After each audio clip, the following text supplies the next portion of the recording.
आप सभी को होली के पर्व की बहुत-बहुत शुभकामनाएँ। और जो आप देख रहे हैं आज जो विलंब हुआ, वो होली की पूजा के कारण हुआ, तो इसके लिए क्षमा। और आज हम बात करने जा रहे हैं फिर से पुनीत सिंह जी साहनी के साथ में। और पुनीत सिंह साहनी जी का स्वागत करता हूँ मैं जयपुर डायलॉग्स पे एक बार पुनः। कैसे हैं आप पुनीत जी? जय माँ भारती संजय जी। बस माँ भगवती की और आपका आशीर्वाद है और आपके श्रोताओं का आशीर्वाद है। तो अब आज का जो विषय है वो मैं इस तरह से इसको लेना चाहता हूँ कि यदि महाराजा रंजीत सिंह आज आ जाएं पंजाब में, तो क्या जो सिक्खी है इसको पहचान पाएंगे? अभी हमने कोई भी देखा नहीं। भगवंत मान ने शपथ ली। वैसे तो भगत सिंह, सरदार भगत सिंह के गांव में ली, लेकिन जो पूरा जो सिक्की का जो रूप है उसको क्या महाराजा रंजीत सिंह यदि पुनः आ जाए पंजाब में तो उसको पहचान लेंगे क्या? वो हमारे तो क्या कहते हैं जो नाम है, मतलब I think our great grand parents would not be able to identify. जो सिक्खी का बेसिकली आप देखो तो जो गुरु नानक, वो कहते हैं गुरु नानक निर्मल पंच लाया, that was basically move away from organized religion. जो सारा का सारा था वो इनर स्पिरिचुअलिटी की बात है। बट हाँ, ऑर्गेनाइज रिलीजन का भी, आप किसी भी रिलीजन का आप पढ़े ना, तो उसमें थोड़ा स्ट्रक्चर की भी जरूरत होती है। तो देखिए जैसे पहले गुरु नानक थे, फिर जो गुरु अंगद थे वो सारे उनके चेले थे। बट जब थर्ड गुरु आ जाते हैं अमरदास, तो वो भी फिर अपना तीर्थ बना लेते हैं, जैसे गोविंदवाल साहब में हो गया। जब वो थे कि जो गुरु नानक से डायरेक्टली नहीं जुड़े हुए थे, तो जो थर्ड जनरेशन आ गई उसके लिए आपको स्ट्रक्चर बनाना पड़ता है। असल में Sanjay ji, this is, we have to understand human nature and psychology. यहाँ पे भी जो इमिग्रेंट आते हैं, मान लो जैसे मैं आ गया, अब कल को मेरे बच्चे हैं, मैं अपने बच्चों को संस्कार दूंगा। जो थर्ड जनरेशन होती है उसको समझ आते हैं हमें क्या चीज है। अब ये जो सारे वो पागल हो फिर रहे हैं, उनकी भी तो यही प्रॉब्लम है। थर्ड जनरेशन को हमेशा फर्स्ट जनरेशन से कनेक्ट करने में प्रॉब्लम होती है। एनीवेज, तो थोड़ा सा स्ट्रक्चर भी दिया गया, but the always the focus was कि इनर स्पिरिचुअलिटी। और जो महाराजा रंजीत सिंह के टाइम में ये आ गया, अब जैसे ये निरंकार की बात, अब देखिए एक तो हमारे आगे क्या नाम है, शंकराचार्य जी आ गए। उसके बाद आ गया जो रामानुजाचार्य जी आ गए कि विशिष्ट वेदांत हो गया। आई मीन जैसे लोगों को समझ नहीं आता विशिष्ट वेदांत क्या भाई। अगर आपको रिलेट करना है गॉड से, तो आपको एक पर्सनल फॉर्म में भी होता है। और आप जो कहते हैं ना, हम तो जी भाई गुरु में मानते हैं, हम कोई मूर्ति में नहीं मानते, और भाई तुम्हारे सारे गुरुद्वारों में करें, आज भी जो तुम्हारे पाठी कह रहे हैं ना, वो कहते हैं मेहर भरा हाथ अब हमारे सिखों के सर पे रखना। सारी अरदास में कहा जा रहा है। अच्छा भाई, अगर निरंकार है तो हाथ कहां से आ गया उसका? आप सोचते रिलेट तो ह्यूमन रिलेट से करोगे ना, तो वो रामानुजाचार्य ने दिया था कि विशिष्ट वेदांत। और उसके विशिष्ट अंदर अद्वैत जी। हाँ, विशिष्ट, विशिष्ट अद्वैत, सॉरी यू आर राइट। और जो हमारे उस टाइम के जो सारे संत थे, वो इन्हीं में से चल रहे थे कि जो सारे जो क्लासिकल टेक्स्ट है उनको एक संस्कृत से बाखा में ट्रांसलेट किया जाए। और जो अपने शंकराचार्य हैं और अपने रामानुजाचार्य हैं, इनको आगे बढ़ाया जाए। तो उस टाइम आप देखिए जो किताबों का मतलब, और बड़ा महंगा काम होता था जी। ये जो आप किताब लिख रहे हैं, ये कोई प्रिंटिंग प्रेस तो होती नहीं थी। देखो गोरे के वहां तो आगे प्रिंटिंग प्रेस 1500 के अंदर, और सारी क्रांति ही वहां से है। ये 1500 तक ये एक डार्क एज में रहते थे जो गोरे थे। और 1500 के बाद एक माइंस जर्मनी में, वहां पे इनका वो आ गई प्रिंटिंग प्रेस आ गई। उससे इनका उत्थान शुरू होता है। बट हमारे यहाँ तो ये गोरा लेके आया, ये जो क्या कहते हैं 1850 तक। तो उससे पहले जो किताबें लिखी जाती थी, दे वर अ वेरी एक्सपेंसिव थिंग। कि आपको एक बंदे को लेना है कि वो स्याही लेके वो कोई टेढ़ा मेढ़ा ना कर दे, इतनी लंबी कोई किताब लिखनी, आपको कागज लिखना, उसकी जिद चढ़वानी, उसके अंदर आपको फोटो बनवानी, तो वो बड़ा महंगा काम होता था। तो वो सारी जो किताबें लिखी गई, उसके अंदर टीकाएं लिखी गई, so it was basically to spread it. और मैं आपके पहले भी हम एपिसोड कर चुके हैं, ये सिक्खी यहाँ से लेके, अब जैसे अब कल वो कोई बता रहा था, मैंने उसको बताया कि वो तो कहते देखो जी आयुर्वेद का लिखा हुआ है। आयुर्वेद का जो ये जो उदासी होते थे, इन्होंने सारे क्लासिकल टेक्स्ट ट्रांसलेट करके पता नहीं उड़ीसा चले गए, बंगाल चले गए, साउथ में चले गए, वहां पे ये लोगों को लाते थे कि भाई तुम्हारा ये जो सनातन है, ये इनका काम था। तो सिक्खी was Sanatan with additional attributes.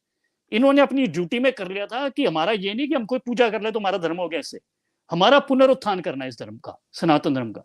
तो जो क्लासिकल टेक्स्ट है उन सारों को ट्रांसलेट किया जाए और लोगों में फैलाया जाए। और धर्म के लिए अगर हथियार भी उठाना जाए तो वो इंसानी है, सिर्फ धर्म के लिए। ये था, this was Sanatan with a couple of additional attributes. अब ये जो सारा का हाँ सारा जी, हाँ, इन्होंने, मतलब हाँ जी, धर्म के लिए है हथियार उठाने की बात, तो भगवत गीता भी स्वयं कहती है। उसका मैं कई बार बोल चुका हूँ, उसका जो 18वें अध्याय का 17वां श्लोक है, वो यही कहता है कि अंततः जो हिंसा है, वो अहंकार का प्रतिरूप है। यदि अहंकार के बिना आप किसी का भौतिक रूप से वध भी करते हैं, तो वो हिंसा नहीं है।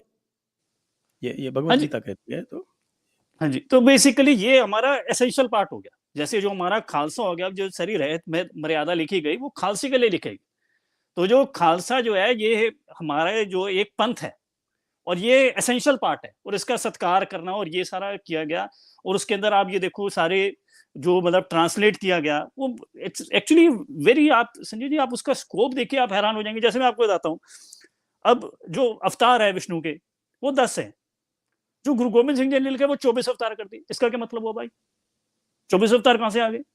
अब वो उसके अंदर जो सिंथेसाइज करने की कोशिश कर रहे हैं, वो कह रहे हैं जो बेसिकली जो सारा ये जो देश बटा हुआ था, तो उसमें जैनों का भी अवतार डाल दिया, उसमें बेसिकली बौद्धों का भी अवतार डाल दिया, उसमें जो धन्वंतरी है जो मतलब जिन्होंने आयुर्वेद बनाया उसको डाल दिया। तो वो बेसिकली एक, वो क्या कहते हैं, सिंक्रेटिसिज्म कर रहे हैं, जो ये सारे पंथों संप्रदाय नहीं, में बटी हुई वो है। तो मैं आपको बताऊं कि ये तो उपनिषदों में लिखा हुआ है। अभी मैंने प्रोफेसर जगवीर सिंह के साथ भी किया था, और वो ओम के ऊपर, ओंकार के ऊपर पूरी चर्चा की थी। और वो मांडूक्य उपनिषद है, जो केवल ओम का परिभाषा करता है, और वो जो एक ओंकार का जो सारा है, वो उसके साथ में पूरा मिलता है। तो इससे स्पष्ट दिखता है कि वो एक ओंकार की जो पूरी की पूरी जो थ्योरी आई है सिक्की में, वो कहाँ से आई। तो अच्छा जैसा कि संजय वो जी, मैं स्वयं एक बात आपको प्रोफेसर बता दूं जगवीर आज सिंह, एक, हाँ जी, हाँ जी, मैं आपको एक मैं वो, जो कह रहा था, हाँ जी, मैं ये इसमें कि 10 कर ले या 24 कर ले, उससे कोई अंतर नहीं पड़ता है। उपनिषद कहते हैं कि एको वशी सर्वभूतांतरात्मा, कि सभी एंटिटीज, भूत मतलब एंटिटीज, भूत का मतलब वो वाला भूत नहीं सबके सब सब एंटिटीज की अंतरात्मा में वो एक ही है।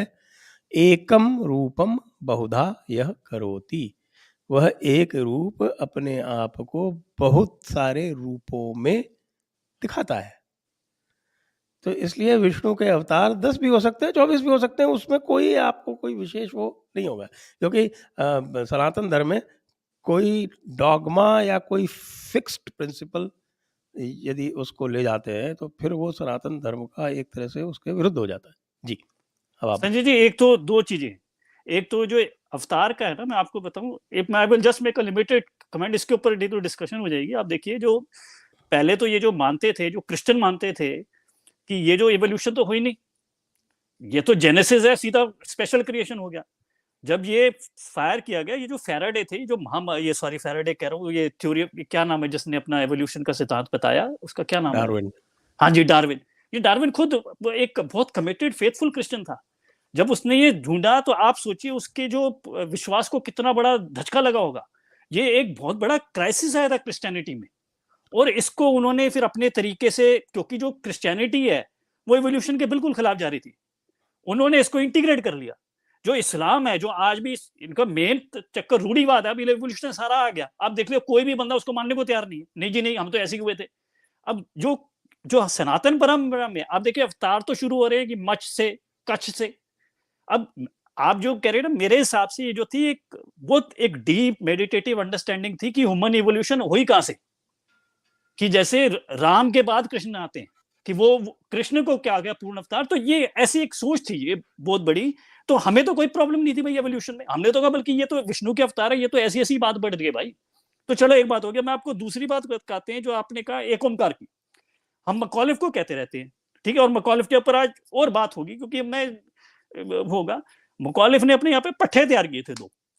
उनका एक का नाम तो आपको पता है, कान सिंह नाभा, और दूसरे का नाम था वीर सिंह, भाई वीर सिंह जिसे कहते हैं। और भाई वीर सिंह को साहित्य अकादमी अवार्ड मिल गए। और भाई वीर सिंह ऐसा स्थायी आदमी, मतलब सतही लेवल का आदमी था। मतलब जैसे उसके उपन्यास पढ़ो ना, तो बड़े स्थायी होते हैं कि मुसलमान हमेशा दरिंदा होता है, जो हिंदू होता है हमेशा कायर होता है, और सिख बबरशेर होता है, शिवाजी महाराज टाइप लेवल का बंदा होता है बस। और जैसे ही वो हिंदू से सिख बनता है, वो वैसा हो जाता है। ये तो उस बंदे का दिमाग था। आप कभी भी कोई पढ़े ना, जैसे हमारा रामायण भी है, या दुनिया का सबसे बड़ा उपन्यासकार है दोस्तोयेवस्की पढ़िए, वो तो कोशिश ये करता है कि जो हीरो दिखाता है उसमें प्रॉब्लम दिखाता है, कि इसमें भी फ्लॉ है। और जो विलन दिखाता है उसको वो हमेशा बहुत अट्रैक्टिव दिखाता है। That basically gives you a more nuanced understanding of human psychology और समथिंग। चलिए ये था, ये देखिए जो सारा मकॉलिफ भी आया ना आपको, जो हमारा सबसे पहला एपिसोड था, हमने बताया मकॉलिफ आया अर्नेस्ट ट्रम्प के बाद, राइट। जो अर्नेस्ट ट्रम्प की मेन क्रिटिसिज्म थी, अर्नेस्ट ट्रम्प ने बेसिकली हमें हिंदू नहीं कहा, उसने ये नहीं कहा कि हिंदू सिख, उसने हिंदुओं से भी नीचे बता दिया सिखों को। क्योंकि देखिए जो उस टाइम की क्रिश्चियन अंडरस्टैंडिंग थी ना, और एक अरविंद पाल सिंह मंडेर है, he is done an excellent work, उसने जो यूरोपियन थॉट के हिसाब से इसको एक्सप्लेन किया, और it's a tedious paper, it's hard to read but it's excellent. But anyways, जो उस टाइम की क्रिश्चियन अंडरस्टैंडिंग थी वो थी एक हमारी जो है मोनोथीज्म, ये सबसे बढ़िया चीज है। जो हिंदू हैं ये पैंथीज्म में पड़े हुए हैं, और जो बुद्धिज्म है वो निहिलिज्म में, कि कुछ नहीं है जी, कुछ नहीं रखा फला ढीमका यहाँ पे बस सब, उसको वो कहते थे निहिलिज्म। तो उन्होंने कहा ये जो सिख हैं ये पैंथीज्म में भी नहीं है, ये तो बेसिकली हो गया कि क्या कहते हैं, ये निहिलिज्म हो गया, क्योंकि अगर बेसिकली अनाइकवाद है तो इनमें कोई मॉरल्स नहीं। तो उसका जो रिस्पॉन्स लिखा गया, उसने कहा कि बेसिकली जो मुसलमान आए वो यहाँ पे इनको साफ करके और मोनोथेइज्म को छोड़ गए, और सिख में भी उनमें से कुछ इवॉल्व करके, ये मुखालिफ की अपोलॉजिया थी। और भाई वीर सिंह ने इसको डिफेंड करने के लिए किया कि हाँ देखिए जी हमारा भी गुरु है, हमारा हिंदुओं से कुछ लेना देना नहीं। और उसने देखो ऐसी बाल की खान निकाली, भाई वीर सिंह की जो आप किताब लिखी है ना, उसने पूरी किताब मतलब उसकी इतने पन्ने इतने में निकाल दिए कि एक ओंकार और ओंकार अलग अलग चीजें, क्योंकि हमारे अंदर एक पहले लगा दिया, इसका मतलब हमारा अलग ओंकार है। उसकी सारी किताब ही ऐसी लिखी हुई है। ये ऐसे जानवर लोग, इनको साहित्य अकादमी अवार्ड मिले हुए। अच्छा मैं आप चलिए ये तो छोड़िए, कोई नलायक है बेवकूफ है उसका अलग सोचने का तरीका होता है। मैं आपको एक बताऊं, one of the most important books of Sikh history, the most important, इसको कहते हैं श्री गुरु पंथ प्रकाश या प्राचीन पंथ प्रकाश, नॉर्मल में क्या जाता है। क्यों? जब महाराजा रंजीत सिंह के बाद ये गोरा आया तो उस टाइम एक बंदा था, उसका नाम था रतन सिंह भंगू।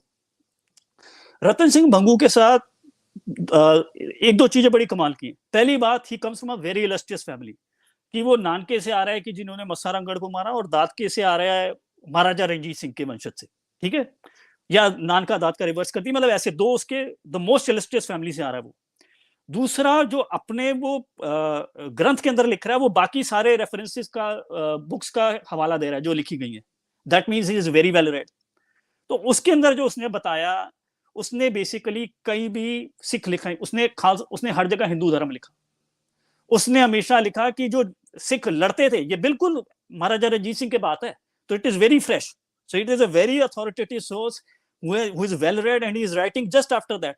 उनको बताया गया कि देवी की पूजा होकर लड़ाई होती थी सबसे पहले, और कई चीजें ये उन्होंने बेसिकली कहा कि बैल की असल में बलि चढ़ाई जाती थी। जैसे यहाँ पे भी आप जाइए, आप नेपाल में चले जाइए, जो गुरखे भी वो बड़े बहादुर होते हैं, वो भी उसकी बलि चढ़ाते हैं। तो एनीवेज उसने ये लिखा। भाई वीर सिंह ने क्या किया, जो ये सारी गुरुद्वारा में पब्लिश की जा रही है उसकी, उसने एडिट करके क्या किया, उसने के सारे जो विष्णु और देवी के रेफरेंसेस हैं वो उड़ा दिए। जहां हिंदू धर्म लिखा हुआ है उसको सिख धर्म कर दिया, मतलब आउटराइट फ्रॉड। और उसने अपनी चीजें अपने आप से डाल दी। तो एक वो पंजाब का, उसने कोई पीएचडी की, उसका नाम था हर्षदीप सिंह। उस बंदे ने बेसिकली क्या किया, तो इसने कहा क्योंकि ये जो था it was such an important book कि इसकी हस्तकृति बन गई बहुत सारी, तो पुराने पुराने वो उसके मिल गए, मैन्युस्क्रिप्ट्स मिल गए, पांडुलिपियां मिल गई जो इसकी थी, और सारे के सारे एक दूसरे से मैच कर रहे हैं वो, बट वीर सिंह से बिल्कुल अलग मैच कर रहे हैं, क्योंकि वीर सिंह ने उसमें से हटा ही नहीं दिया, अपनी चीजें डाल दी, और ये गुरुद्वारा में पढ़ाया जा रहा है। ये वीर सिंह जो था, ये इस जो मुखालिफ ने काम किया उसको पंजाबी में वीर सिंह ने कर दिया सारा का सारा। और जो गुरुद्वारा में भी आपको ट्रेन करते हैं ना कि पाठी वाटी, वो सारी वीर सिंह की एडिटेड है। अब बताओ इन बंदों में क्या क्रेडिबिलिटी है, क्या शर्म है। एक बंदे ने आउटराइट एकेडमिक फ्रॉड किया है। फ्रॉड ये नहीं कि किसी की बात अपनी तरफ से जड़ दी, उसने एक हिस्टोरिकल डॉक्यूमेंट से क्लियर कट चीजें उड़ा दी और अपनी चीजें डाल दी। इससे बड़ा फ्रॉड कोई हो सकता है? हाँ अब आ रही है संजय जी। अब आ रही? हाँ जी अब बिल्कुल आ रही है। सॉरी, कुछ गड़बड़ हो गया था, तो चलिए। हाँ, वहाँ पे आप, आपको मेरी आ रही थी आवाज? आपकी आवाज़ आ रही थी, वो हाँ आप जी। वो, चलें आगे आगे जो हाँ जी बात करें सॉरी। उसके, तो भाई वीर सिंह की बात करते हम। हाँ तो वीर सिंह, अब बताइए इससे बड़ा कोई फ्रॉड हो सकता है? जो इसने काम किया है कि एक हिस्टोरिकल डॉक्यूमेंट से, ये तो जैसे वो इकबाल ने कहा था ना, खुद बदलते नहीं इस्लाम को बदल देते हैं। इन्होंने बेसिकली जो अपना एक हिस्टोरिकल मैन्यूस्क्रिप्ट है, it is one of the most important manuscript, उसमें से आप चीजें उड़ा रहे हो और अपनी डाल रहे हो, और उस बंदे को भाई कह रहे हो आप। और उसी का जो, जैसे अगर आपको मान लो कोई गुरुद्वारे का पाठी बनना है ना, तो जो सारे वो वीर सिंह एडिटेड ही हैं। तो ये मतलब अब ये देखो, ऐसे इनकी क्या इंटेलेक्चुअल स्टैंडिंग होगी, ये दुनिया को क्या दिखा सकते हैं भाई, ये क्या कोई किताब लिख सकते हैं, इनको इतना मैनर्स ही नहीं है कि सच बोलना है। तो लेकिन अगर हम मैकॉलिफ को देखें तो मैकॉलिफ ने जो कुछ भी किया वो अंग्रेज़ों के कहने से किया, और उसका तो सीधा-सीधा एक अल्टीरियर मोटिव था कि उसको तो हिंदुओं और सिखों में बीच में दरार डालनी थी। हाँ जी। और वो उसने काम बखूबी किया, और उसके बाद फिर अंग्रेज़ों ने उसको साथ में जो लैंड एलियनेशन एक्ट और आपका जो ज़बरदस्ती गुरुद्वारा कैंपेन, गुरुद्वारों पे कब्ज़ा, एसजीपीसी एक्ट, ये तो सब किया। लेकिन हमारी जो सरकार आई 1947 के बाद, उसने वही चीज़ें सारी की सारी उसी तरह से कायम रखी, और उसी तरह से ये जो एक तरफ के ब्लैकमेलर क्लास जो मैकॉलिफ ने बना दिया था, उसी ब्लैकमेलर क्लास को आगे बढ़ाते गए। उसका नतीजा आज ये देखने में आया कि साहब खालिस्तानी छा रहे हैं पूरे, और उसी नैरेटिव को यूज़ करके खालिस्तान की बातें करने लगे। तो ये जो मैकॉलिफ ने जो चेंजेस लाए हैं उसके बारे में कुछ आप बताएँ? अभी अब जैसे हम देखें कि साहब आपके मनजिंदर सिंह सिरसा कह रहे हैं कि साहब कि वो एयरक्राफ्ट में हम कृपाण ले जाएँगे। तो ये जो है ये किस तरह की फ़िलॉसफ़ी है? ये कहीं आपको ओरिजिनल में मिलती है क्या? संजय जी देखिए, दो चीजें, मैं एक बात फटाफट, जैसे आप बात कर रहे थे ना, देखो एक तो होगी हरजोत ओबराय, जो ये बनाता है कि सनातन और ये जो अंग्रेजों की बनाई हुई सिक्खी क्या थी। उससे पहले मैंने आपको बता दिया एक किताब जिनसे राजीव कपूर की सिख सेपरेटिज्म की अकाली पॉलिटिक्स क्या थी, उससे भी एक गोरा था, उसने बड़ी कमाल की रिसर्च की है, वो आपको रिसर्च पेपरों में मिलेगी, उसका नाम है एन जेराल्ड बैरियर। उस बंदे ने जो की हुई है ना किसी को, और मैं ये इंटरेस्टिंग इसलिए है क्योंकि उसने मकॉलिफ से पहले जो पंजाब पॉलिटिक्स हो रही थी ना, अब ये देखिए बड़ा इंटरेस्टिंग है, जो पूरी क्योंकि वो पॉलिटिक्स जो पंजाब के अंदर हुई वो पूरी इंडिया के अंदर फैल गई। मैं आपको एक संक्षेप में बताता हूँ क्या था। उस टाइम जब गोरा आया तो Hindus were over represented than Muslim, ये तभी से थे। तो ये मुस्लिम लीग बार बार जाती थी कि हमें जी कोटा दो, बराबर का दो, तो इंग्लिश गवर्नमेंट बेसिकली कहती थी भाई तुम्हारे लिए मौके बराबर के लिए खुले हैं, जो तुम यूनिवर्सिटी में जाना चाहो it is an equal treatment, आप इंग्लिश एजुकेशन को अपनाइए या आप मॉडर्न एजुकेशन को अपनाइए, आप फ्री मार्केट आप compete करिए, ऊपर आ जाइए। वो अपना मेमोरेंडम देके आ जाते थे। तो एक ल्याल होता था जिसके नाम पे ल्याल पुल जो फैसलाबाद हो गया, उसने कहा नहीं नहीं मैं इसमें 19-20 करता हूँ। उसने ये कोटे बनाने शुरू कर दिए कि नहीं नहीं हम मुसलमानों को देंगे, नहीं तो ये इनके इतने कम हो रहे हैं। और उसको it is a fascinating study.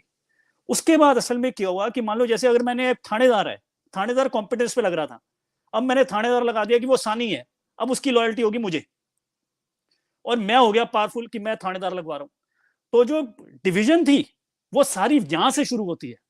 किसी को भी मुस्लिम लीग पॉलिटिक्स भी पढ़नी है ना, किसी को भी ये जो पार्टीशन भी पढ़ना है, ये बिल्कुल मैं सत्कार करता हूँ, ये जो क्या कहते हैं वेंकट धूलीपला जी ने किताब लिखी हुई है, मैं सत्कार करता हूँ जो ये अपने क्या नाम है उनका इश्तियाक अहमद जी ने किताब लिखी हुई है, मैं सारों का सत्कार करता हूँ। बट मैं कहता हूँ भाई एंड जेराल्ड बैरियर के पहले के आप पेपर पढ़िए, he has done the most fascinating research की जो अंग्रेज की क्या पॉलिसी थी उनके सीक्रेट डॉक्यूमेंट्स के अंदर, और जो लोकल पंजाबी गुरमुखी हिंदी में क्या पब्लिश हो रहा था। इट्स फैसिनेटिंग, सारी कम्युनल पॉलिटिक्स जो है ना ये सारी वहां से वहां शुरू हुई है। और फिर ये सिखों भी आ गए कि हमने वर्ल्ड वॉर के अंदर बड़ी कुर्बानियां दी, आप सारा का सारा मैंने आपको पहले भी बता चुका हूँ। ये भाई ये अंग्रेजों से कोटे मांगते थे कि हम देखो हमने इतनी भर्तियां करा दी आर्मी के अंदर, और हम सबसे वफादार हैं मल्लिका के, और गुरुद्वारा में ये चलाते थे कि हमारे जो शरीर हैं वो अंग्रेज सरकार की सेवा के लिए, और हमारी आत्माएं हैं जो मल्लिका की गाने गाने के लिए। उसका ये कहते थे कोटा दो फॉर जुग जुग इट्स। राज सवाया टोपी वाले दा। देखो देखो संजय जी ये तो है ना, इसका कोई उस टाइम तो कोई सीसीटीवी कैमरा नहीं था। ये तो आप, मैं तो कह रहा हूँ इतनी बड़ी बात, ये तो किसी ने कह भी दी कि जुग जुग राज सवाया, इसमें कौन सी बड़ी बात होगी। बट जो इन्होंने रिटर्न में दस्तावेज दिए हुए हैं कि हम बिल्कुल अंग्रेजों के वफादार हैं, हमने अंग्रेजों के लिए सबसे ज्यादा कुर्बानियां दी हैं, इस लिहाज से हमें सबसे बड़ा टुकड़ा दे दिया जाए इस देश का, मतलब हमें मतलब कोटा वोटा दे दीजिए, ये काम में ये सारे के सारे लगे हुए थे। अच्छा एक बात आपकी बन गई, अब दूसरा आ गया, देखो मैं आपको बता रहा हूँ ना, जैसे ये जो ये पंच ककार है ना, अब इसके ऊपर मैं बता रहा हूँ ये लोगों से, संजय जी मेरे पास ना जो मैं आपको यहाँ पे भी आके बातें बताता हूँ, वो मैं आपको बताता हूँ लेवल 2 लेवल 4 की। मेरे पास 20 ऐसी बातें हैं लेवल 10 की, और मैं बताता नहीं, उसका कारण है। कारण आप सुनिए, देखिए जैसे मैंने आपको एक अपनी बताई थी सोशियोलॉजी का रिसर्च हुई थी जो मिलिटेंट्स के साथ इन्होंने सारा किया था, उसका एक प्रोफेसर था, उसकी अनपब्लिश, उसने एक और रिसर्च की थी जो ये किडनैपिंग करते थे पंजाब के अंदर, और उसने बताया खुलेआम जो ये किडनैपिंग करते थे, क्या कहते हैं, दोपहर के 12 बजे यूनिवर्सिटियों से बंदे उठा लिए, उसने 30 बंदों की उसमें से 24 सिख ही निकले कि जो हुई, और जैसे ये बता रहे हैं ना कश्मीर के अंदर किया, उन्हीं के साथ किया कि एक औरत का रेप कर रहे हैं और कह रहे हैं मजा आ रहा है, और ये सारे खालिस्तानी ये काम करते थे। और उस टाइम उसने बताया कि जो ये लोगों के लिए बहुत ट्रॉमेटिक एक्सरसाइज होता था, अगर आपके साथ रेप भी ना हुआ हो, अगर आपको 2 महीने बाद छोड़ भी दिया हो, तो बंदा पूरा ट्रोमेटाइज हो जाता था। और उसने बताया कि जो बंदा जिसका थोड़ा सा विश्वास है कि मान लो जो वाहिगुरु वाहिगुरु कर रहा है या जो पाठ कर रहा है, दे सर्वाइव बेटर। सो किसी का अगर फेथ है, that help them to deal with tragedy much better. अब इन्होंने सारा का सारा ही जो सिक्की जो बनाई हुई है एसजीपीसी ने, सारी की सारी बुनियादी झूठ है।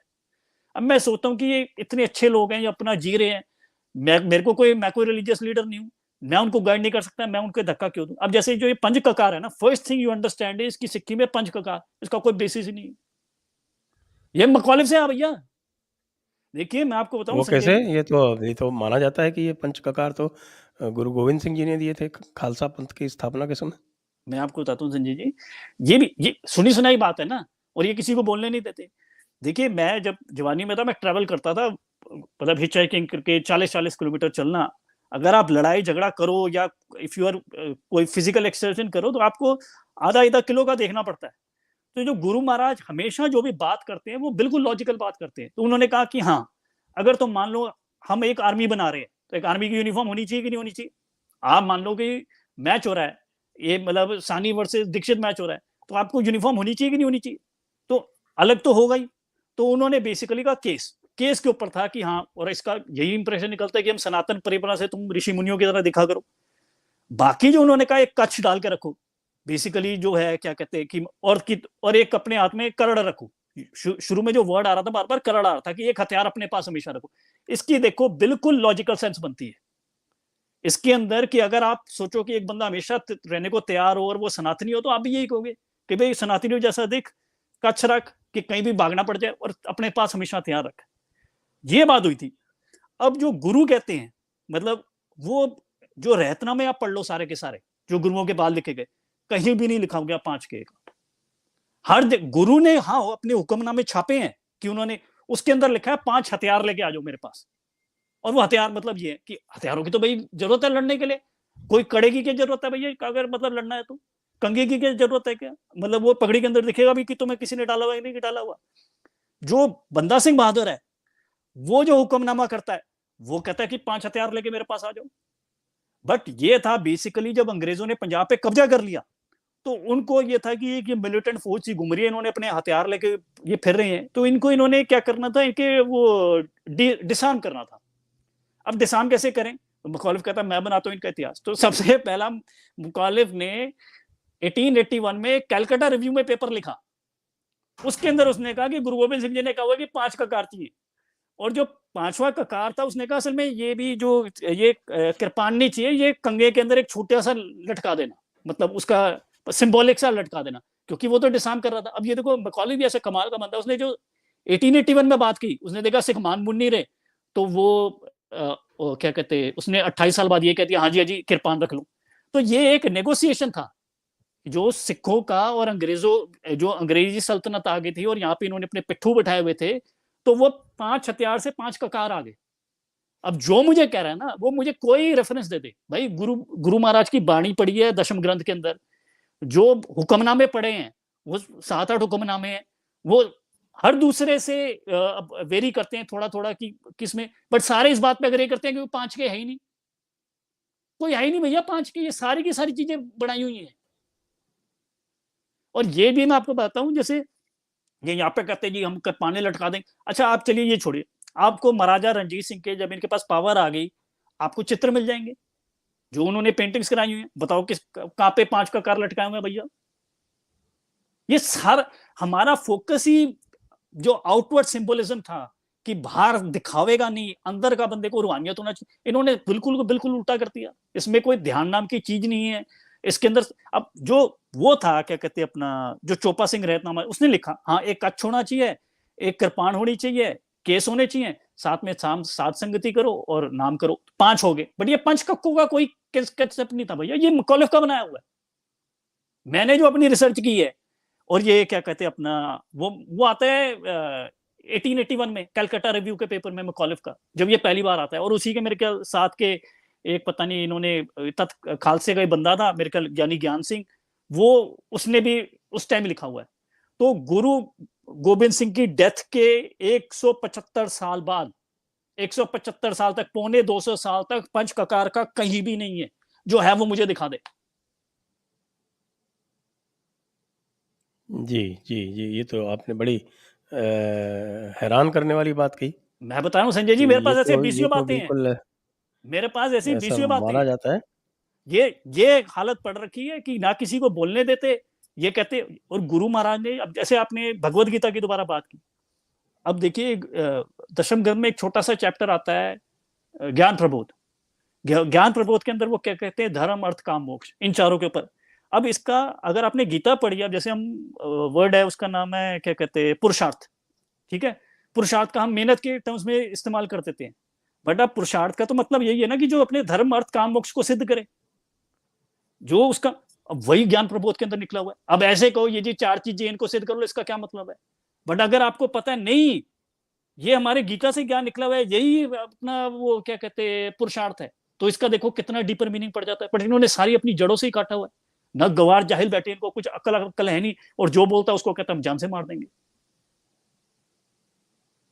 इसमें ये भी तो है कि इन्होंने पूरी जो आपने बताया था उसने कि चौपाई साहब से इन्होंने 4 चौपाइयाँ हटा दी। हाँ। और उसके बाद दशम ग्रंथ से कुछ हिस्से हटा दिए। और न केवल ये कि अब तो ये भी कहते हैं कि साहब की जो भी जैसे सबसे अधिक बार जो नाम आया हुआ है गुरु ग्रंथ साहब में वो हरि है, उसके बाद राम का नाम है। तो ये कह देते हैं ये वो हरि नहीं है, ये वो राम नहीं है। तो ये क्या कहीं और से निकले हुए हैं क्या? ये इनका क्या उद्गम मैं कहाँ से है फिर? संजय जी मैंने आपको बात बताई, जैसे देखो महाराजा रंजीत सिंह तक जो भी टीकाएं लिखी गई, जो सूरत प्रकाश गंध जो भी लिखा गया, उसके अंदर किसी को कंफ्यूजन नहीं थी कि भाई ये कौन सा राम है या कौन सा हरि है। बट मैंने जब आपको बताया, जब अर्नेस्ट ट्रंप आ गया और अर्नेस्ट ट्रंप ने ये क्रिटिसिज्म की कि ये तो हिंदुओं से भी गिरे गिरे, ये बुद्धो टाइप मिले हुए हैं, इनका कोई मोनोथीज्म नहीं है इनमें। उसका मेन था उस टाइम एक्सेप्टेड बिलीफ थी कि इसमें कोई मोनोथीज्म नहीं है, तो ये इस्लाम से भी गिरे हुए हैं, इस्लाम कम से कम मोनोथीस्टिक तो है। और इनका जो ऐसे है, तो उस टाइम अंग्रेजी की प्रैक्टिस में बैठने के लिए ये सारी री इंटरप्रिटेशन हुई है। तो मैं तो ये बता रहा हूँ ना, 200 साल गुरुओं का है, पौने 2 साल ये है कि जब से ये मुखालिफ आ गया, उसके अंदर किसी ने लिखा कि किसी किताब के अंदर ये वो वाला कृष्ण नहीं है, ये वो वाले राम नहीं है, किसी ने भी नहीं लिखा। और तुम नहीं पैदा होगे, तुम्हारा और ये हरकतें तुम करते हो। मैंने आपको बता दिया, जो वीर सिंह, ये वीर सिंह की औलादे हैं ना, इनका बाप वीर सिंह है जो ये ऐसा काम कर गया। आप बताओ, आप सोचो संजय जी, हम किस लेवल के लोग हैं। किसी सिविलाइजेशन में, किसी कल्चर में जो वीर सिंह ने काम किया है, जो सूरत प्रकाश ग्रंथ का है, कि उसमें से एक हिस्टोरिकल डॉक्यूमेंट में से चीजें निकाल के बाहर फेंक दी और अपनी चीजें घुसा दी, उसको तो फ्रॉड करके उसका नाम ही नहीं लेना चाहिए कभी भी। और ये सारे उसके ट्रेंड बंदे हैं, इनमें क्या अकल होगी। ये इनका क्या कालक्रम है भाई वीर सिंह का? ये बिल्कुल मकौलिफ के साथ है भाई। मैं आपको बताया, देखो मकौलिफ जो महिषासुर था उसके 2 हाथ थे, एक था कान सिंह नाभा और एक था भाई वीर सिंह। ये मतलब बिल्कुल टर्न ऑफ 19th सेंचुरी, वो 20th सेंचुरी पे आते हैं। तो ये बेसिकली कान सिंह नाभा का था, वो बेसिकली तोड़ मरोड़ के रहतनामों को जो सिख वो करता था, और जो भाई वीर सिंह था वो ये काम कर रहा था। तो जो सूरत प्रकाश ग्रंथ है उसको एडिटेड कर दो भाई वीर सिंह, जो प्राचीन पंथ प्रकाश है उसका ये सारा का सारा। और वीर सिंह को भारत सरकार ने ज्ञान वो सबसे बड़ा क्या होता है साहित्य अकादमी, हाँ साहित्य अकादमी अवार्ड मिला हुआ है। तो इनके क्या ये इंडिपेंडेंट इंडिया में थे ये भाई वीर सिंह? मेरे ख्याल तो थे मेरे ख्याल 50-60, मेरे को पक्का नहीं है, आप चेक कर लीजिएगा। तो ये मेरे ख्याल 1950-60 ऐसे मतलब ये था, एक्टिव थे। हाँ, साहित्य अकादमी मिला तो उसके बाद ही मिला होगा। हाँ, साहित्य अकादमी तो इंडिपेंडेंट इंडिया में ही मिला होगा ना। हाँ, हाँ, तो मैं आपको बता रहा हूँ संजय जी, ये बिल्कुल ये नहीं कि देखो अकल तो आगे से आगे बढ़ती है, बट आप अगर फ्रॉडी हो 1872 to 1957। हाँ, मैं आपको 1950-60 कह रहा था। तो ये फ्रॉडियों का आप क्या करना चाहते हो भाई? ये फ्रॉडी ये लोग हैं सारे। आप ये सोचो, कोई अगर मैं गीता तोड़ मरोड़ के उसमें से निकाल दूं और मैं अपनी बाणी डाल दूं और मैं कहूँ ये गीता है, और पता भी लग जाए, और फिर मुझे कहे हाँ जी ये पुनीत पुनीत सानी हमारा बहुत बड़ा वो है, कोई शंकराचार्य है, ये उस जैसे आप कम्युनिटी को क्या कहोगे आप? करते हैं ना, गीता के साथ आर्य समाज वाले करते हैं। कहते हैं इसमें सिर्फ़ जो है 700 नहीं 70 श्लोक हैं। नहीं, नहीं, अब ये इन्होंने ये काम किया हुआ है ये सारा बात का अलग सारा। है कि सनातन धर्म में उनकी बात कोई नहीं मानता है, वो बात अलग है। और वो इनकी भी सिक्खी कोई, में संजय वो जी मैं आपको बता रहा हूँ, सिक्खी में उल्टा हो गया है। इनको क्योंकि अंग्रेजों ने बनाया, वो हमारे ऊपर चढ़ाया हुआ है। इनकी कोई पॉपुलर सपोर्ट नहीं थी। मैं आपको ये कितनी बार जो पब्लिक लेवल पे थी, जो उस टाइम गुरु के वंशज आ रहे थे, जो उस टाइम के ट्रेडिशनली ट्रेड स्कॉलर आ रहे थे, वो इन सारे के सारे इनके खिलाफ थे। बट अंग्रेज ने कहा हाँ ये हमारे बने हुए हैं, इनको इनके सर पे चढ़ा दो।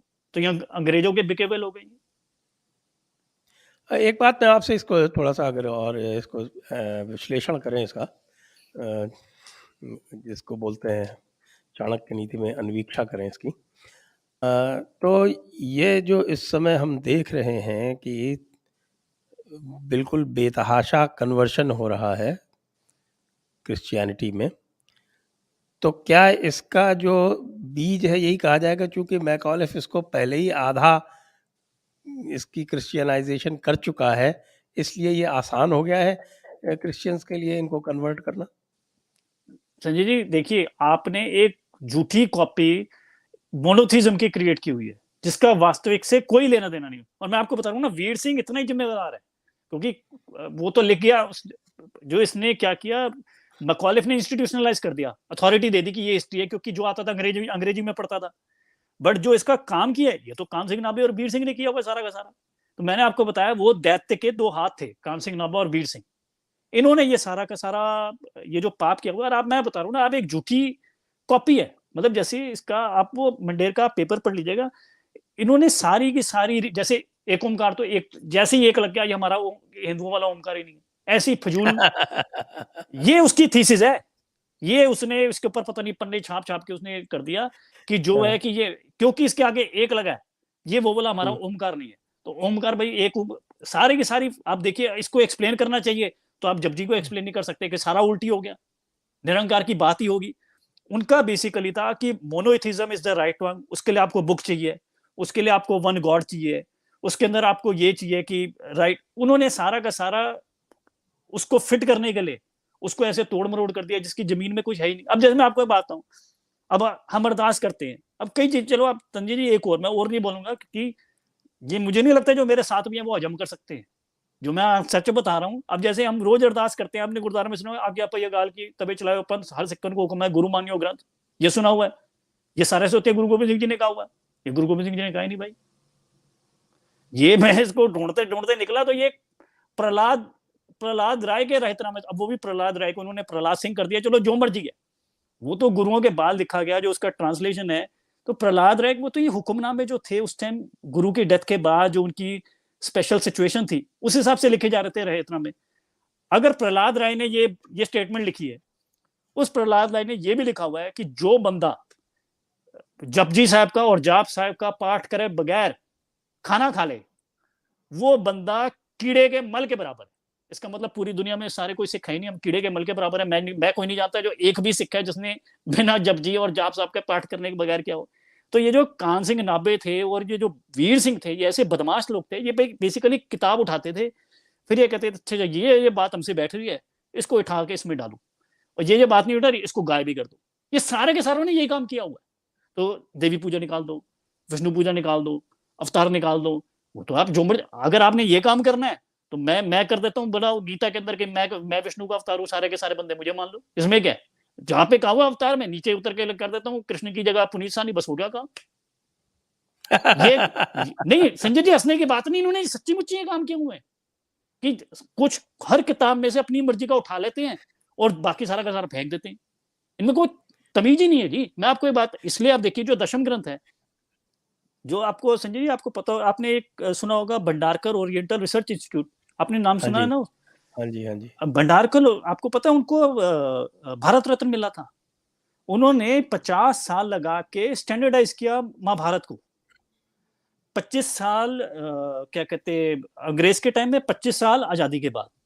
और ये बहुत डिफिकल्ट काम था, क्योंकि जो महाभारत थी वो तो कहीं लिखी हुई नेपाली के अंदर लिखी हुई है, कोई कश्मीरी के अंदर लिखी हुई है, कोई बंगाली के अंदर लिखी हुई है, उसके इतने मैन्यूस्क्रिप्ट थे, उनमें इतनी वेरिएंस थी, फिर भी उन्होंने लगा, कोई उसके अंदर टेक्निकल वो आज कंप्यूटर का काम नहीं था, तो हैंड से उसको स्टैंडर्डाइज करने का काम 50 साल महारत है। अब दशम ग्रंथ के अंदर इतनी वेरिएंस तो है ही नहीं भाई। वो तो ये है कि डिफरेंट डिफरेंट एंथोलॉजी है, कि जैसे उसमें 24 अवतार जोड़ा हुआ है, फिर उसके अंदर वो जुड़ा हुआ है, क्या कहते हैं अपना विचित्र नाटक जुड़ा हुआ है, चरित्र प्रख्यान जुड़ा, तो उनमें जो ऑर्डर है वो थोड़ा इधर उधर हो जाता है। बाकी जो मेन कंटेंट है बुक का वो तो बेसिकली सेम ही है। और अगर आप उसको टेक्सचुअल एनालिसिस कर लीजिए कि ये किसने किया हुआ है, मतलब ये लिखा हुआ है ये एक बंदे का हो सकता है नहीं, ये क्या कर रहे हैं, आज के बाद कंप्यूटर है, ये 100-200 साल हो गया, आज तक वही काम नहीं हुआ। इसके ऊपर एसजीपीसी कहती है कोई बात ही मत करो, ये स्कॉलरशिप है, ये गुरु बना गए, गुरु ने मैं बनाया था कि ये सारे कहते हैं संत सिपाही, जो मेरी अंडरस्टैंडिंग है वो स्कॉलर सिपाही बनाया था। आप अगर दशम ग्रंथ में पढ़ो उसमें स्कॉलरशिप ही स्कॉलरशिप है। जैसे मैंने आपको बताया ज्ञान प्रभु होता है, पूरी इंडिया के बारे में ऐसे बताया हुआ है, ये स्कॉलरशिप का लेवल है। ये तो और कोई बोलता है तो उसको बोलने नहीं देते। आज अब मैं अगर न्यूयॉर्क में नहीं बैठा होता तो मैं बोल सकता था जो मैं बोलूंगा? किसी में हिम्मत नहीं है संजय जी। मैं आपको बता रहा हूँ ना, ये कोई अपनी सीट पे बैठ के योगराज की। इन्होंने हाँ तो जी, हरजोत ओबराय का ही मुंह बंद कर दिया, और इन्होंने तो मैं संजय जी आप एक बात बताऊं, हरजोत उबराय, इसके ऊपर ना बात, एक हरजोत उबराय, और इनको सोचो, ये तो पुनीत सानी हरजोत उबराय को नहीं बर्दाश्त कर पशोरा तुम्हारे। सिंह का भी मुंह बंद कर दिया हाँ जी, इन्होंने। मैं ये आप ये सोचो, ये तो ऐसे स्कॉलर हैं, इनका गला घोटते हैं। जो कोई भी गुरु आता है, कोई भी अवतारी पुरुष आता है, कोई भी महापुरुष होता है, वो सबसे पहले तुम्हारे पूर्वाग्रह को ही तोड़ता है। तुम गुरुओं के साथ क्या करते होते? तुम ये सोचो, तुम हरजोत उबराय को नहीं बर्दाश्त कर सकते। और मैं आपको एक संजय जी बात बताऊं, देखे जिन्होंने सिखों के गले में टायर डाल के जलाया, अगर किसी ने जबरदस्ती ग्रंथ साहब को जलाया, उससे उस लेवल का मैं पापी मानता हूं। एक बंदा नाम है जसबीर सिंह मान, वो फुलरटन कैलिफोर्निया में रहता है, और वो पता नहीं 80-90 साल का होगा, पता नहीं 70-80 साल का होगा। और मैं उसके बच्चों को बददुआ नहीं देना चाहता, क्योंकि बाप के बाप, मैं कहता हूँ जिसने सिखों के गले में टायर डाला, इतना बड़ा पापी आदमी है वो जसबीर सिंह मान, जो बैठा है कैलिफोर्निया के अंदर। उसने अपना पूरा कर दिया संजय जी, आप सोच नहीं सकते। जैसे हरजोत उबराय हो गया ना, उसकी प्रोफेसरशिप हटवा दी। पशोरा सिंह को पुलिस ले जाके जाना पड़ता था, उसको पंथ से निकलवा दिया, उसकी जान पे धमकी कर दी। और एक था गुरिंदर सिंह मान था, वो सबसे पहला चेयर था, उसका झूठा मीटू करके उसको बेइज्जत करा दिया, 70-80 साल की उसकी प्रोफेसरशिप छुड़वा दी। जो उसकी स्टूडेंट थी उसका जीना आराम कर दिया। उसने कमाल की पीएचडी थीसिस की गुरु गोविंद सिंह जी की बाणी के ऊपर। वो बेसिकली क्या करते, वो पता नहीं ट्यूशन पढ़ा रही है लोगों को, या एक वो कहते हैं अब रटगर्स में लगी है तो उसका कोई वेब पेज ही नहीं है। संजय जी आप सोच ही नहीं सकते, इन्होंने बस कितनी हरासमेंट की ना, कि कोई भी बंदा ऑनेस्टली इसको एक्सप्लोर करे, और उस बंदे को हरासमेंट करने के लिए उसका कोई स्कॉलरशिप बैकग्राउंड नहीं है। पंजाबी यूनिवर्सिटी पटियाला ने उसको डीलिट की उपाधि दी हुई है। आपने बताया था पिछली बार। नहीं संजय जी, मैं सच्ची बता रहा हूँ, मेरे मन से अगर कोई है ना कि पापी से पापी आदमी है, मतलब मैं ये कहता हूँ ये बेटा कर, क्योंकि आप किसी के साथ जुल्म करो इंसान के ऊपर, इंसान में रेजिलियंस भी है, हमारे पास स्टोरी भी है, लोग रेजिलियंस से भी ऊपर उठ सकते हैं। बट जो इसने स्कॉलरशिप का गला घोट दिया, सारी स्कॉलरशिप जला दी, हमारी जड़ों से मैं काट दिया, इस जैसा मैं मतलब सच्ची मुच्ची मेरे मुंह से हाय निकलती है ना, अगर किसी के लिए सबसे ज्यादा निकलती है किसी ने ये जसबीर सिंह मान बैठा जो कैलिफोर्निया के अंदर, इसने पूरा धर्म ही ये बनाया हुआ। और आप देख लेना, मेरा भी ये कोई होगा, या मुझे गोली मार देंगे या मेरा मीटू करा देंगे। जो मैं आज बातें कर रहा हूँ ना, हरजोत उबराय ने तो किताब लिख के वो शांत हो गया। पिशोरा सिंह की, अच्छा मैं आपको पिशोरा सिंह की बात बताता हूँ। पिशोरा सिंह भी, इन्होंने स्कॉलरशिप का ये हाल कर दिया। पिशोरा सिंह ने भी एक पेपर लिखा था 5K के ऊपर जी जी, आज से 20 साल पहले उसने भी पेपर लिखा था। और देखिए क्या होता है, जब आप जब ये सोवियत टाइम में भी सोवियत आ गया था ना, कि आपको एक पॉलिटिकल एजेंडा को बात करनी होती है, उसको अग्री करना होता है कि आपकी कोई भी रिसर्च है। तो उस टाइम क्या, आप अगर रिसर्च पढ़िए ना, तो आपको फैक्ट्स में जाना होता था, कंक्लूजन फैक्ट्स के साथ मैच ही नहीं कर रही होती थी, राइट? क्योंकि अगर कंक्लूजन ही की तो आपकी गर्दन उतार देंगे। अब पशोरा सिंह, ये जितने भी प्रोफेसर है ना, ये एंड में सिंह सभा वाली बात कर देते हैं, बट फैक्ट्स क्या? पशोरा सिंह ने कैसे जस्टिफाई किया कि देखा जी, उसने कहा जी ये तो हाँ 3 का कौवा है, कच्छ क्या कहते हैं किरपान, और वो क्या नाम केश, बट 5 की बड़ी महत्ता है भाई, कि और जो था ये तो चेंज होते रहते हैं। तो अब लॉजिक बोलता है भाई अच्छा भाई 3 की भी बड़ी महत्ता है, ब्रह्मा विष्णु महेश। जो सिक्की भी थी उसमें तो 3 ही थे ना, कि कीरत करो, वर्ण छको और नाम जपो। तो ऐसे 3 की भी महत्ता है, 5 में ऐसी क्या बात है। और अगर आपका लॉजिक मान लिया जाए कि एक डेढ़ क्या कहते हैं 150 साल के अंदर हमें चेंज करने पड़ गए, उसने ये बात मान ली कि ये सिंह सभा ने बनाया हुआ है कि 5 का कार का, तो भाई उस लॉजिक से तो आज उनको भी चेंज कर देना चाहिए। अगर ये चेंज ही करनी है, अगर तेरा लॉजिक मान लिया भाई, तो फिर आज दोबारा चेंज कर दो, कोई और नए 5 के ला दो। तो उसने जो कंक्लूजन निकाली है वो नहीं करता, बट जो फैक्ट्स मैं आपको बता रहा हूँ, फैक्ट्स उसने भी ये रखे कि ये गुरुओं ने जो कहा था, गुरुओं ने 5 हथियार का कहा था, बंदा सिंह बहादुर 5 हथियार का कह रहा है, और ये जो 5 ककार है ये अंग्रेज लेके आए हुए, इनका कोई बेसिस नहीं है सिख हिस्ट्री से। ये तो जो आप बात कर रहे हैं, ये तो बहुत ही एक सेंसेशनल सी बात है। तो मैं बता रहा हूँ, इसके इसके आप मुझे रेफरेंस भी दें, क्योंकि मुझे लगता है कि इस पे तो काफ़ी लोग हंगामा करेंगे और सवाल मैं पूछेंगे, संजय तो जी मैं उसके आपको बता रहा हूँ ना कि रेफरेंसेस आप मुझे बताएँ, जो मैं कम से कम डिस्क्रिप्शन में नीचे डाल दूँ। संजय जी मैं आपको बता रहा हूँ, मैंने ये रेफरेंस एक ये किताब पढ़ी है, एक मैकलॉड की किताब है रहतनामे, उसने इंग्लिश के अंदर रहतनामे सारे वो कर दिए, ठीक है। एक पिशोरा सिंह का पेपर है, वो आपको मिलेगा नहीं, वो मैं आपको पेपर भेज देता हूँ। और मैं आपको मैकलॉड का 1881 का वो उसकी जो बुक से लिखा हुआ है कि जो 5 के होने चाहिए, पहली बार आता है मैकलॉड का, और जो कृपाणवी होनी चाहिए वो बालों में लगाने के लिए एक सेरेमोनियल टाइप होनी चाहिए। और फिर 1909 में वो कहता है हाँ 5 के। मैं ये कह रहा हूँ आप 1881 से पहले, गुरु महाराज की तो डेथ हुई 1708 में, मैं कह रहा हूं तुम मुझे दिखाओ 175 साल का जो इतिहास है, उससे पहले ये मुझे दिखाए कि क्या उसका रेफरेंस है। कोई रेफरेंस नहीं है भाई। आप ये कह रहे हो अगर गुरुओं ने कहा it is your duty to provide the evidence, इनके पास क्या सबूत है। ये सारे के सारे मैं आपको बता रहा हूं ना, ये कहते रहते हैं हम फला ढीमका, या किसी को पता नहीं है, या जिसको पता है तो वो चुप बैठे। मैं ये पहली बार संजय जी बता रहा हूँ, अब ये चलो हो जाए दिमाग का तो हो जाए, बट ऐसे बीसियों बातें हैं मेरे पास जो इनके सारे की धज्जियां उड़ा दे। बट मैं किसी का फेथ बंदे को, लाइफ इज अ ट्रेजिडी, तो अगर वो उसको उससे बीचने को, तो मैं कहता हूँ मैं इसको क्यों डिस्टर्ब करूं। बट ये तो अब जो कृपान वाली बात है तो आज मैंने आपको बता दी, और ये बात मुझे आज नहीं पता। आप जैसे अब हमारा कॉमन एक्वेंटेंस है, आप जानते होंगे संजीव नैयर जी, आप जानते हो उनको। हाँ जी, हाँ जी, बिल्कुल, बिल्कुल। हाँ, उन्होंने आज से कुछ हफ्ते पहले एक पब्लिश किया था, वो सिखिज्म के ऊपर ना, उनका है एकम संस्कृति ऐसे करके, तो उन्होंने मुझे आर्टिकल भेजा, उनसे पूछ लीजिएगा। मैंने उस टाइम भी उनको कहा था प्राइवेट में, बट मैंने कहा संजय जी इसका कोई बेसिस नहीं है, आप इसको ये बुक पढ़िए, रेफरेंस चेक कर लीजिए, ये 5 के जो है ये सारा बनाया हुआ है। तो मुझे तो बहुत पहले से पता था। ये तो जो इन्होंने अब किए काम, तो मैंने कहा नहीं अब मैं कुछ बोलूं, ऐसी मेरे पास संजय जी बीसियों बातें पड़ी। तो ये जो आप कह रहे हैं कि ये सिंबॉलिक कृपान है, तो इसका अगर नहीं जिस तरह नहीं, से इन्होंने ये बात मान के और 6 इंच वाली कृपान अलाउ कर दी, तो इनको हम कह सकते हैं कि भाई तो ये सिंबॉलिक कृपान है, आप ये 6 इंच वाली कृपान कैसे अलाउ कर रहे हैं? ये नेगोशिएशन हो रही थी ना 1881 में। इसने कहा कि जो कृपान है वो कंगे के अंदर लगाने वाली कृपान चाहिए, मकॉलिफ ने।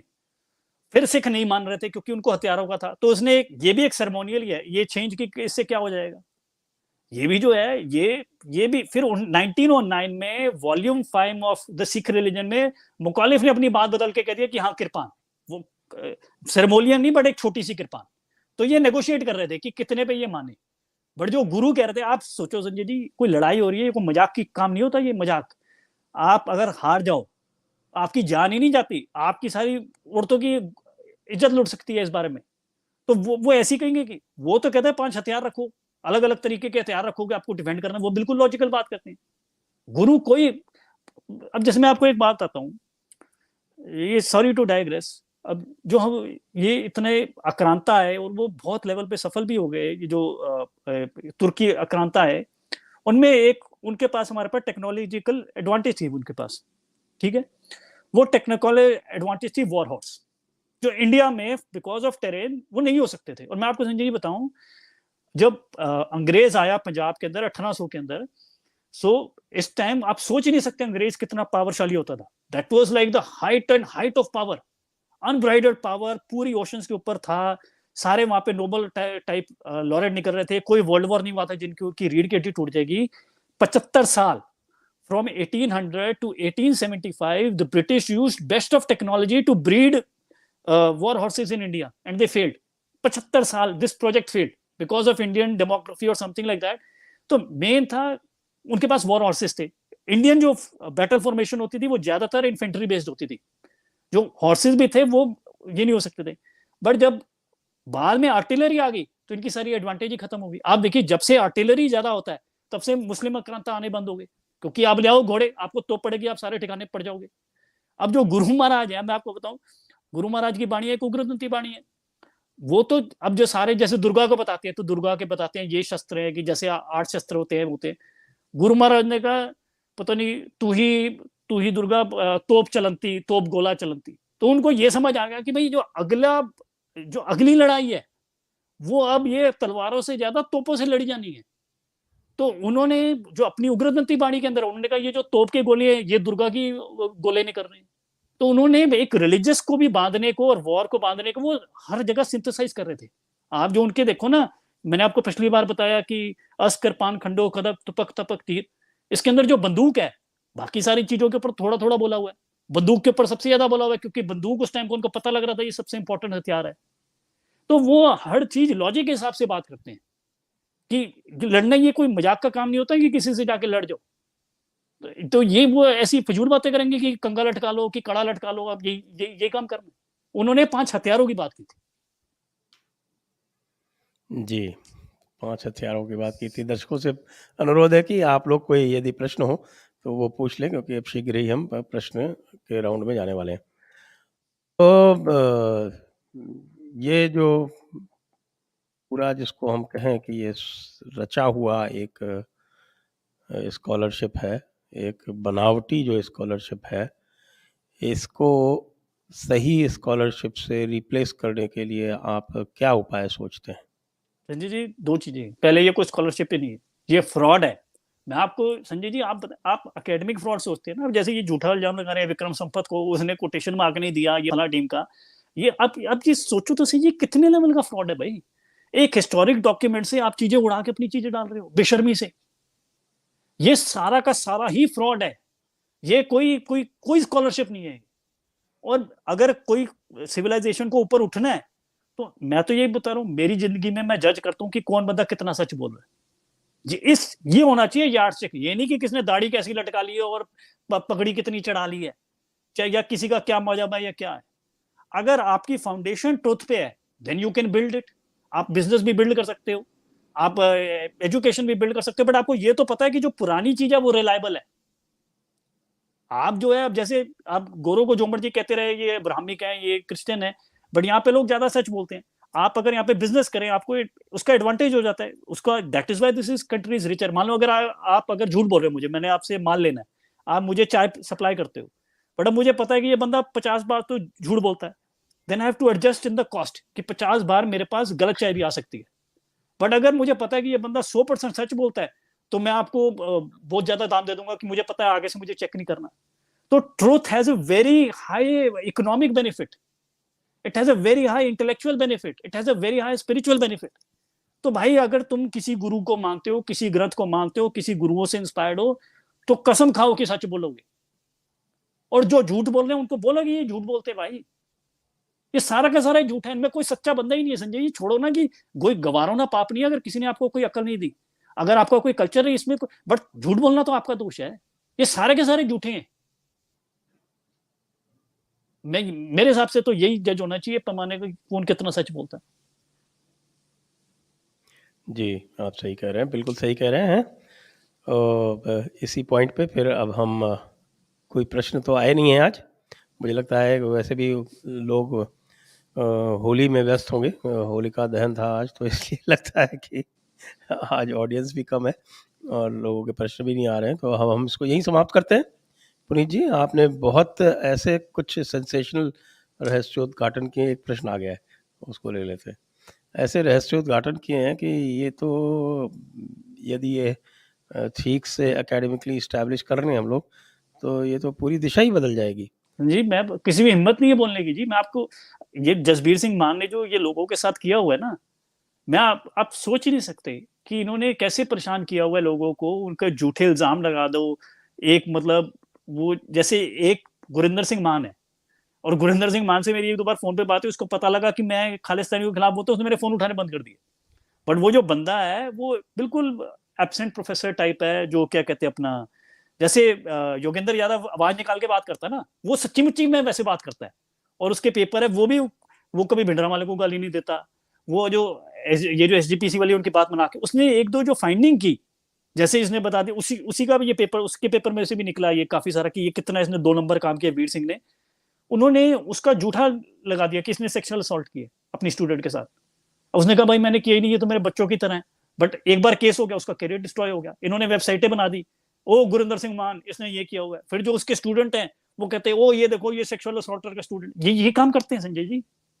आप सोचो, आपका भी परिवार है, आपके ये कोई अगर कोई स्कॉलर आदमी है इन बदमाशों से डील कर सकता है वो?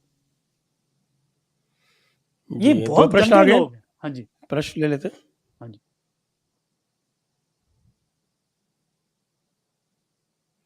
सतीश दास जी कह रहे हैं, अंकुर नरूला से डर नहीं लगता साहब, आरएसएस से लगता है।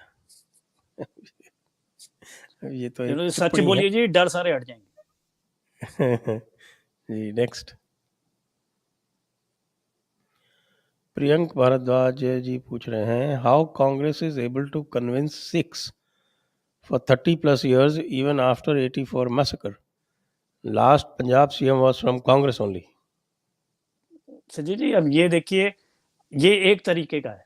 अच्छा चलिए आप सिख इतिहास देखिए, जो सबसे बड़ा लीडर उठता है महाराजा गुरु गोबिंद सिंह और महाराजा रणजीत सिंह के बीच में उठता है, उसका नाम है कपूर सिंह। आप कपूर सिंह का टाइटल देखिए, उसका नाम है नवाब कपूर सिंह। नवाब किसने दिया भाई? नवाब तो मुगलों ने दिया।